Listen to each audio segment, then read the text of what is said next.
Hey folks, Justin from Tackle Tactics in the shed, gearing up a few light spin combos for a session in the morning, and it is absolutely freezing cold. And tomorrow morning is supposed to be 6 degrees, so I'm not looking forward to that. What I am looking forward to is some finesse brim fishing on the flats.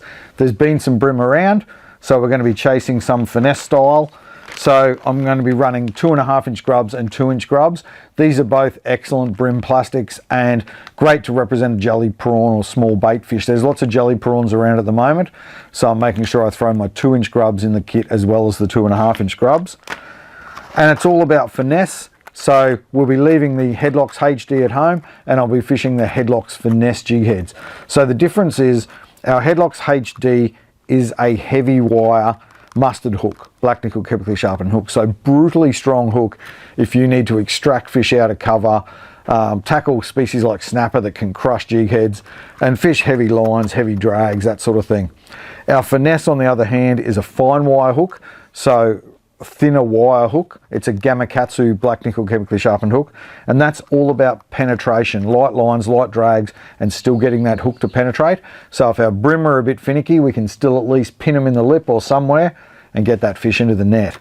So on the packet here, you'll see the HeadlockZ HD has a H there, or an extra H for it's an extra heavy hook, extra heavy wire hook on there, and it'll say HeadlockZ HD series. So HeadlockZ HD is a heavy duty hook, and then on our other here you'll see an L, so it's a 1/4 ounce 10 light, this one. So the L is a light wire or a fine wire hook. That's a Gamakatsu black nickel chemically sharpened hook, and it's a fine wire. So that's our finesse stuff, that's our hardcore heavy duty stuff, both excellent hooks for the purpose that they're designed for. You can see on the packet here as well, to make it easier to find them in store, the HD has a black top, blue bottom. The Finesse reverses it and has a blue top and a black bottom, which makes it easy for you to track them down. Once you find the Finesse ones, you know they've got the blue top, so all good. We can search through those on the shelf, whereas our HD has the blue down the bottom and the black at the top, so we can find the sizes we're looking for in that HD model.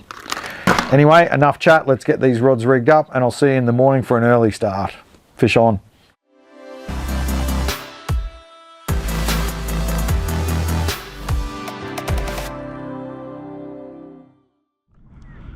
Good morning folks, it is a balmy 6 degrees out here on the flats this morning, so it's a nice chilly start to the day. I'm cheating a little bit. I've got my waterproof socks on to keep me a bit warmer, but it's nice and chilly. I know you guys down south are probably saying get over it buddy, but it's a nice crisp morning here in Queensland. So I'm just out for a quick session.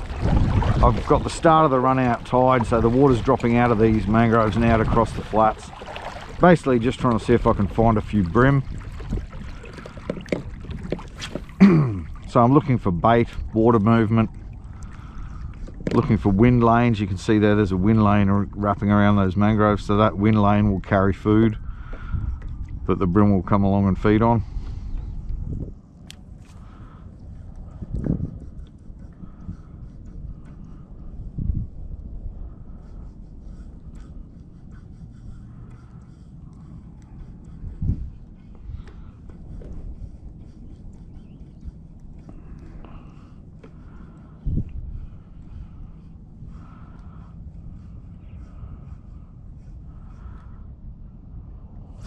Yep.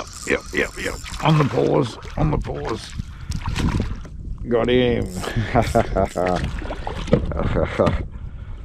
Had a couple of little tiny taps. So that guy was on the paws that time. So let him tap it a couple of times, dropped it back, and he drilled it. You can see that, you know, that fine wire hook pins that brim no problem at all. Not a big fella, but that's that. Awesome finesse combo. The 2.5 inch grubs paired up with that TT HeadlockZ Finesse, and that's the 1/4 that I've got on there. Okay, we got our Brimbo, first fish of the day. There we go. Great little combo. So basically I'm just drifting across this flat, so all of this here, oh, bit of weed again, all of this would be out of the water. at low tide where I'm fishing. So I'm on the high tide, so the water's up over the flats, the bream are feeding up here. Unfortunately, it was too early this morning, the tide, to get any of the run in, so I'm just on the run out. So I've got to make the most of the hour or so while that water's dropping. See if we can get a few bream, and then they'll likely move off the flat. There's a fish flicking just there. Looks like a jelly prawn being chased, so that's a good sign. That's sort of what I'm trying to represent with my retrieve today, is just those jelly prawns flicking. So you'll see I'll be rolling it above the weed, and then I'll just give it a few twitches now and then. Those twitches help pull it out of the weed if it does catch the weed. They also give it that sort of flicking of a jelly prawn that gets the fish to switch on. And then sometimes, like that last one, you just got to pause it for a second and let them eat it. Alright, so here we go. Cast with the wind to get a bit further away. And so this is a 1/8 ounce number 2 headlock's finesse, so I can fish this a little bit slower and yep, there we go, and still stay up above the weed. Oh, what are you? Oh, you're cranky, that's what you are. Another nice bream. Well, nice fun size bream anyway. So that was the change up, so I changed it to the 2-inch. And again, just rolling those flats, which I love doing, so it'd be pretty well legal, I think, as well. That little hook, no problem on the number 2, pinned him right through around the jaw there, locked him in, and that's our little jelly prawn. So he might go a bit better for us, this 2-inch today, with the jelly prawns around. See you, buddy. He might go a bit better. 2-inch on a 1/8 ounce number 2. Look at that beautiful little presentation. So that is a jelly prawn if ever I've seen one. And being on the 1/8, we can fish it a bit slower over the weed, give a bit more twitchy. Might be a few bream here, fingers crossed. He was all over it, that guy.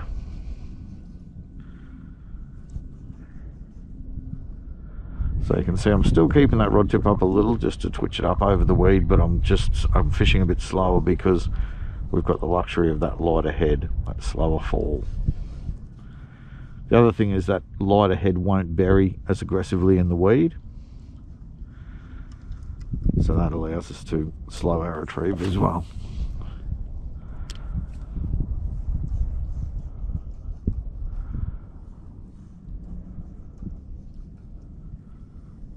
So that's a couple of bream in quick time, where we'll probably just fish an hour of run out, I think, today, and just see if we can get ourselves, you know, 4 or 5 bream.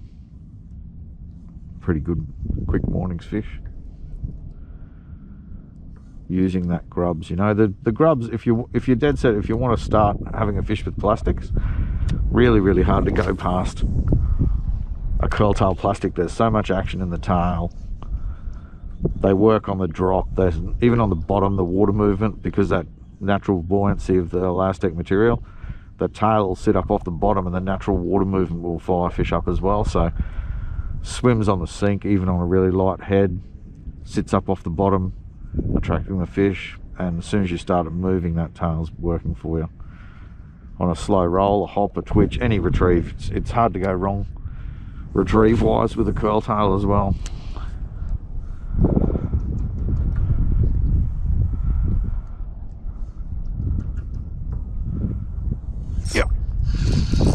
Yep, there we go.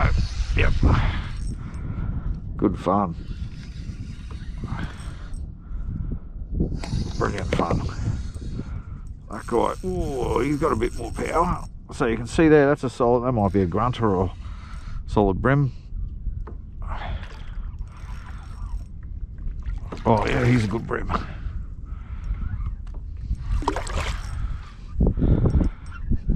He is a nice bream.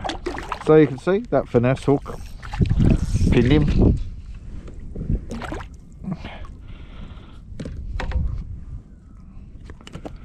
There you go, there's the beauty of that finesse hook. Even though he's only just, you can see in the lip there, he's only just touched it, but I'm fishing a nice light drag and that finesse hook has absolutely pinned him. right in the lip and held him solid. So that's a beautiful hook up on that little plucky. He's not a bad looking fish. Put him on the measure just for interest's sake. He's about a 33 tipper, 30 forker, thereabouts. So yeah, he's a real nice fish. And that little fine gauge hook on that TT HeadlockZ Finesse pinned him nicely in the lip. There we go. So that's 2 in quick time on the little 2-inch grubs. That little tiny Finesse presentation like our jelly prawns that are flicking around. And that number 2 1/8 ounce so that we can flick it over the weed. Real good representation of our jelly prawn, matching the hatch. Apologies again on the glare from that morning sun. I'll try and flick a couple back up this way so we're not looking at the glare so much. Now the only thing with this, I'm now fishing a little less naturally because I'm actually bringing the plastic down with the drift as I'm drifting. So you just got to be careful that you're not moving it too quickly. In that situation, I'd rather cast across the drift. So I'd rather cast out that way and work it back across the drift so that it's just not, I'm not just dragging it along behind us too quickly. Yep, there we go. So that was fishing across the drift. Just allows me to control the speed of it a little bit more. Little flatty. There you go. He's an angry little fella. Settle down, buddy. So that's an angry little flat he's picked up. He's into the jelly prawns as well, why not? No problem pinning him on that little 2-inch grubs as well. So there you go, buddy. And that was fishing across the drift that I'm doing here. So I'm giving that a bit more pause time because we're drifting away with the plastic, so the drag of the drift is acting a little like our retrieve. So if I was casting ahead of the drift, I got to retrieve a little bit quicker because I'm trying to catch up and make up line, whereas here I'm fishing a little bit slower, allowing it to fall a little because the drift is dragging it. So we've got a couple of bream in quick time then, so we might move back to where we caught those fish. So if you are catching a few bream on the flats, because it is just a big open space, either sort of put a mark, a GPS mark in your sounder if you've got GPS on your sounder. Otherwise, grab a couple of landmarks like beacons or crab pots or tall trees or buildings or other things that help you locate that spot again. All right, we've come back to round about where we got that first fish, but we've come out a little just to change our drift up, cover some fresh water we haven't fished before. But in that same area where we got those fish, because basically there could be something in this area holding those fish here. So that's why I'll mark it on the flats. If I get a couple of fish, I'll just take some landmarks or GPS mark where we got the bites, where we got the fish, because it could be a slight depression in the bottom, a little bit deeper water, could be a weed edge, could be a little bit of a drain, rubble bottom, different things, different structure and different even food sources, school of bait sitting in that area that'll hold fish in that area. So they often say don't leave fish to find fish, and it can be true. If you find bream on the flats, make the most of where they are while they're there, and then they will probably move on as the tide drops out or tide rises. Trying to dodge this glare.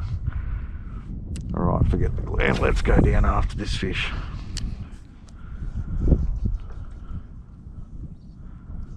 Alright, where are you, Brimo? You're hiding in here. Yep, there he is. Up on top of that weed where we got that other fish. He's fired up too.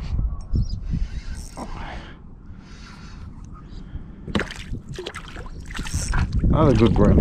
They're not giants, but they're legal bream. And they're good fun on light gear,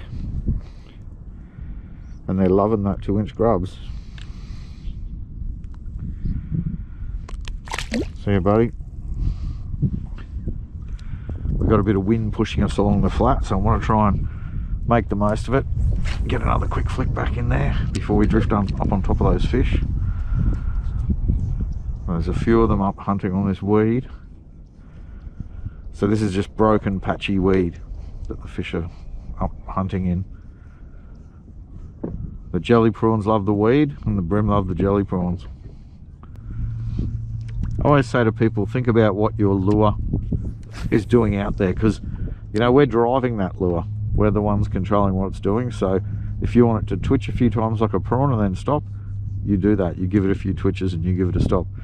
If you just want it to swim through the water, you just slow roll it. You know, you control what you drive that lure to do what you want it to do. So that's why we generally lure fish with braided lines. We've got no stretch there, so that gives us plenty of control of the lure, plenty of hook setting capabilities as well.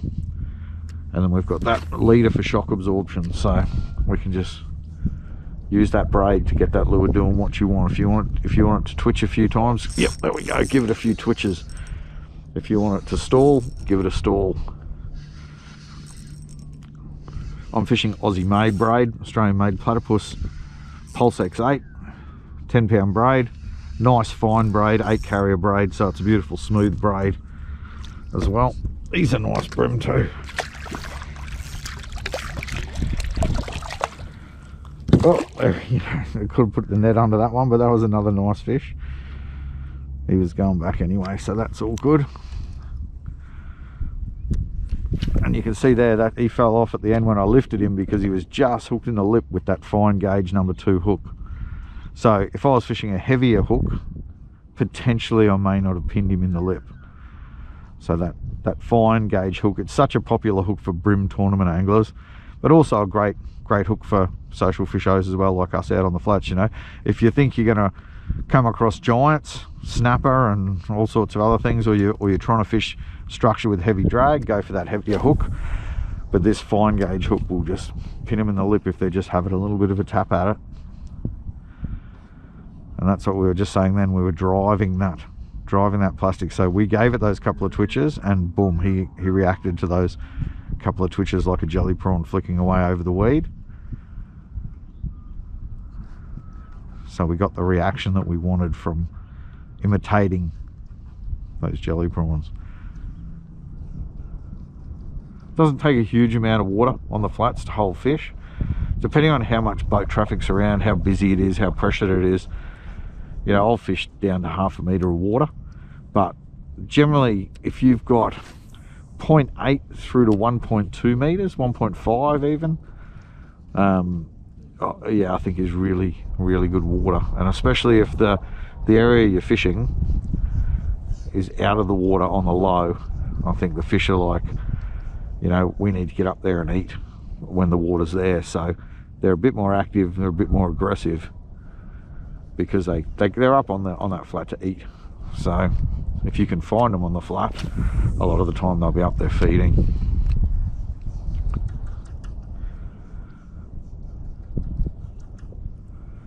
The good thing about the flat that I'm fishing this morning is we pretty much came out first thing this morning, so there wouldn't have been a lot of boat traffic over this flat.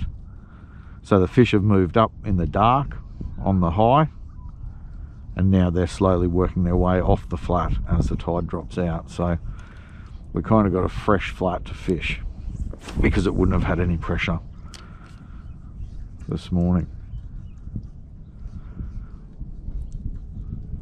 During the middle of the day and that sort of thing, flats can still fire, but sometimes just the sun straight above can force them into deeper water. The amount of boat traffic and people putting pressure on them and that sort of thing can shut them down. So, you know, probably my best flat sessions have been early morning, or once everybody's done for the day, you know, get out there and just fish that sunset bite on the flats as well is often extremely good.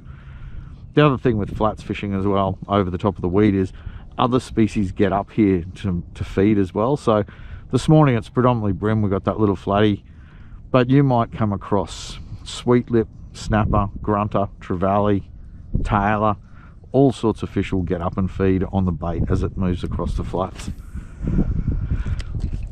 So it can be fun and productive fishing, nice and light, keep it simple, you know. and it's all just about covering water. But we're not just blindly covering water. Like as we drift here, I'm looking for little current lines and breaks where I can see there's weed or there's ridges or there's drop-offs, and I'm targeting that structure that's below the water surface, and just by looking at what the water is doing on the top. So I can see that ahead of me there's a nice weed patch just there, so you know there might be a brim up on top of that weed feeding. So I'm still hunting actively and searching the right areas, but we're just drifting across a massive area, and as we drift across that massive area, we're targeting relevant structure like, oh yeah, there we go, drop-offs. Oh, that's got a bit of speed.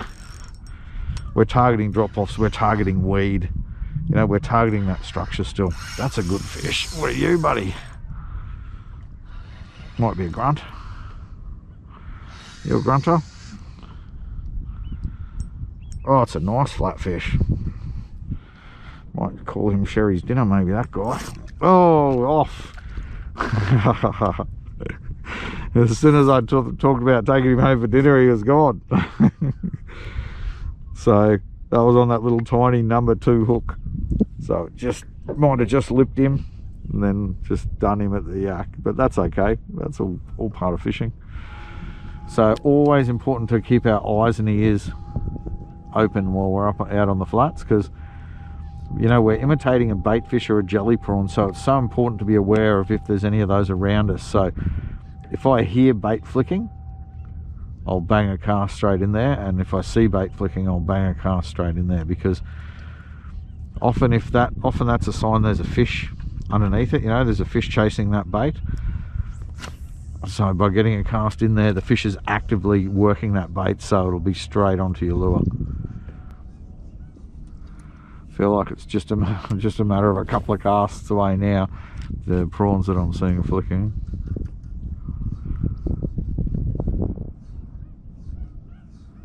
What's out there eating you? What's making... Yep, there we go. Knew there was something out there stirring you guys up. Feels like a Brembo. Oh, doing some funny head shakes. Oh, he's got a mate with him. If I had someone else with me now, I'd say get a plastic in there. See if he can catch his mate. He's another nice Bream. So the bite was definitely slowing down, but you know, we kept our eyes open, saw the bait flicking, got our cast into where the bait was flicking, and that's a solid handful of Bream. Maybe another one up around the 30s, I'd say. So here's a 30 forker, almost 34 tipper.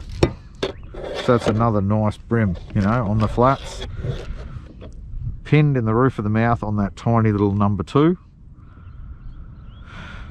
There you go. I wasn't sure whether we were going to get ourselves another one with the bite slowing down, but persistence and just keeping an eye out for that bait and making sure that we cast to that bait. Oh, he just tried to bite me. He's not happy.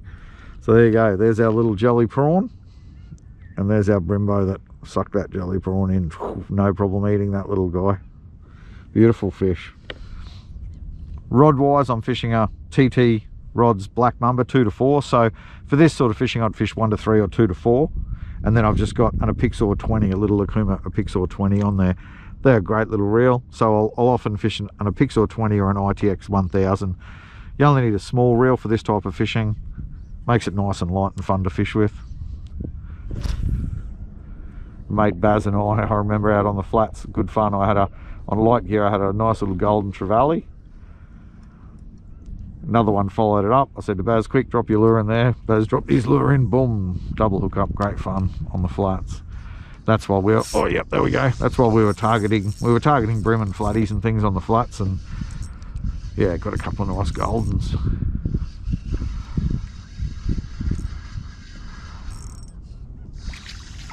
Oh, another Brembo. He's not a big one, but often when you find a few of them.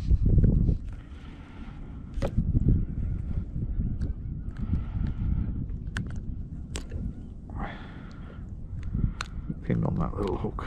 There you go, buddy. Bit of fun.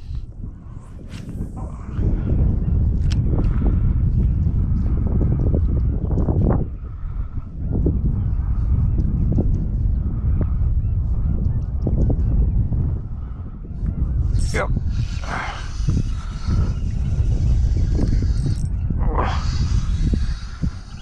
Little flatty. Oh. He's cranky. I'll stick the net under this guy, I think. Put him on the measure and see if he gets a swim or he comes home for dinner. He is just under.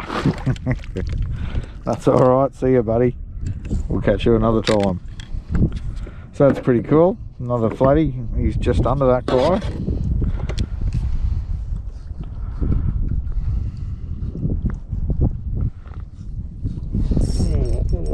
Oh, come here buddy.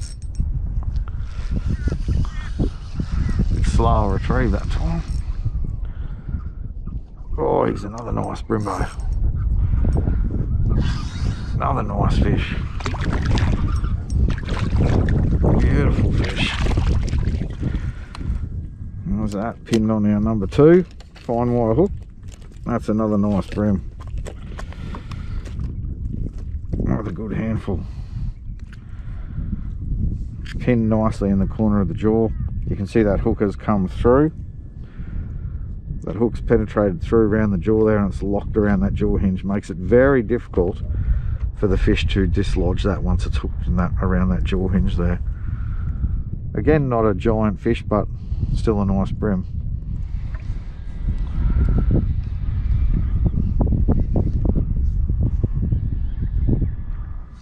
Yep, on the second touch.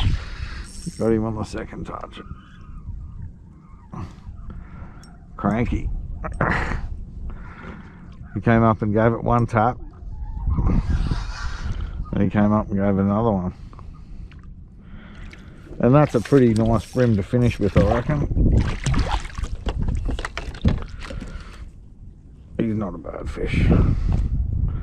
Alright, not as big as those other couple of fish, but I reckon that's a nice way to finish a short session on the flats, run out tide early morning, fishing those Finesse plastics that are TT Headlock's Finesse Jighead and that ZMan 2-inch grubs.